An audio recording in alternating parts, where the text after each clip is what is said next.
light through the universal manifestation of the pure doctrine of Lucifer, brought finally out into public view, a manifestation which will result from a general reactionary movement which will follow the destruction of Christianity and atheism, both conquered and exterminated at the same time. When Mazzini died in 1872, Pike made another Italian revolutionary leader named Adrian Lemmi his successor. Lemmi, in turn, was succeeded by Lenin and Trotsky, then by Stalin. The revolutionary activities of all those men were financed by British, French, German, and American international bankers, all of them dominated by the House of Rothschild. We are supposed to believe that the international bankers of today, like the money changers of Christ's day, are only the tools or agents of the great conspiracy, but actually they are the masterminds behind all of it. While the general public has been brainwashed by all the mass communications media into believing that communism is a movement of the so-called workers, the actual fact is that both British and American intelligence officers have authentic documentary evidence that international liberals operating through their international banking houses, particularly the House of Rothschild, have financed both sides in every war and revolution since 1776. Those who today comprise the conspiracy, the CFR in the United States, direct our governments, whom they hold in usury through such methods as the Federal Reserve System in America, to fight wars such as Vietnam, created by the United Nations, so as to further Pike's Illuminati plans to bring the world to that stage of the conspiracy when atheistic communism and the whole of Christianity can be forced into an all-out Third World War within each remaining nation, as well as on an international scale. Now let me show you how our federal government and the American people have been sucked into the one-world takeover plot of the Illuminati Great Conspiracy. And always bear in mind that the United Nations was created to become the housing for that one-world so-called liberal conspiracy. The real foundations of the plot for the takeover of the United States were laid during the period of our Civil War. Not that Weishaupt and the earlier masterminds had ever overlooked the New World. Weishaupt had his agents planted over here as far back as the Revolutionary War. But George Washington was more than a match for them. It was during the Civil War that the conspirators launched their first concrete efforts. We know that Judah Benjamin, chief advisor of Jefferson Davis, was a Rothschild agent. We also know that there were Rothschild agents planted in Abraham Lincoln's cabinet who tried to sell him into a financial dealing with the House of Rothschild. But old Abe saw through the scheme and bluntly rejected it, thereby incurring the undying enmity of the Rothschilds.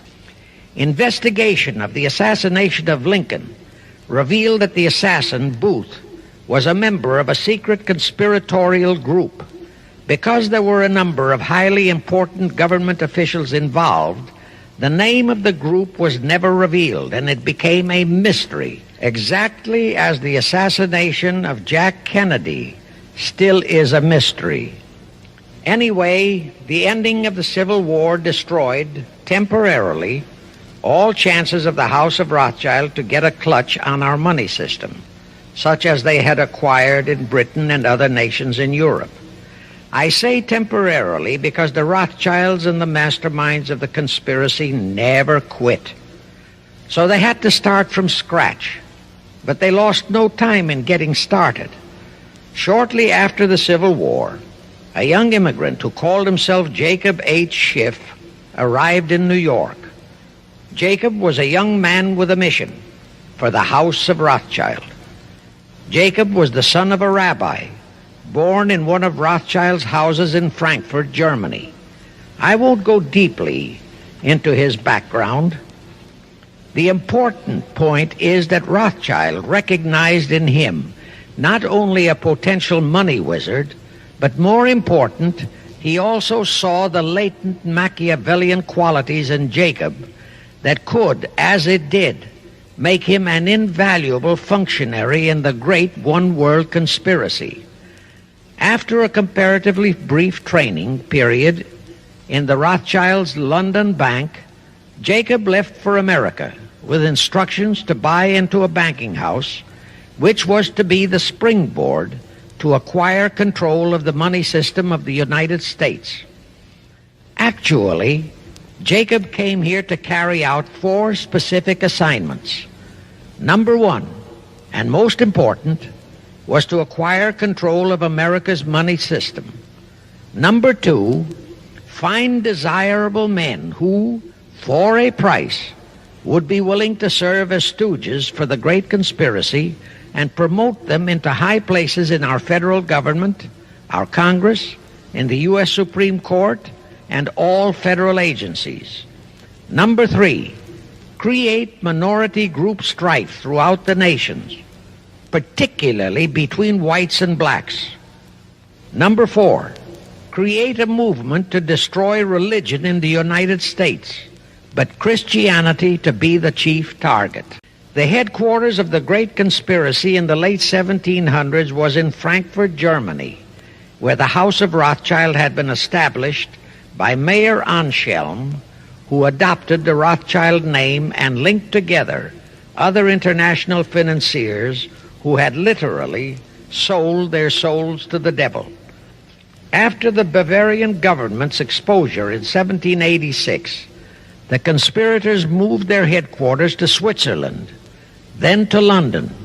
Since World War II, after Jacob Schiff, the Rothschilds' boy in America, died, the headquarters of the American branch has been in the Harold Pratt Building, New York, and the Rockefellers, originally protégés of Schiff, have taken over the manipulation of finances in America for the Illuminati.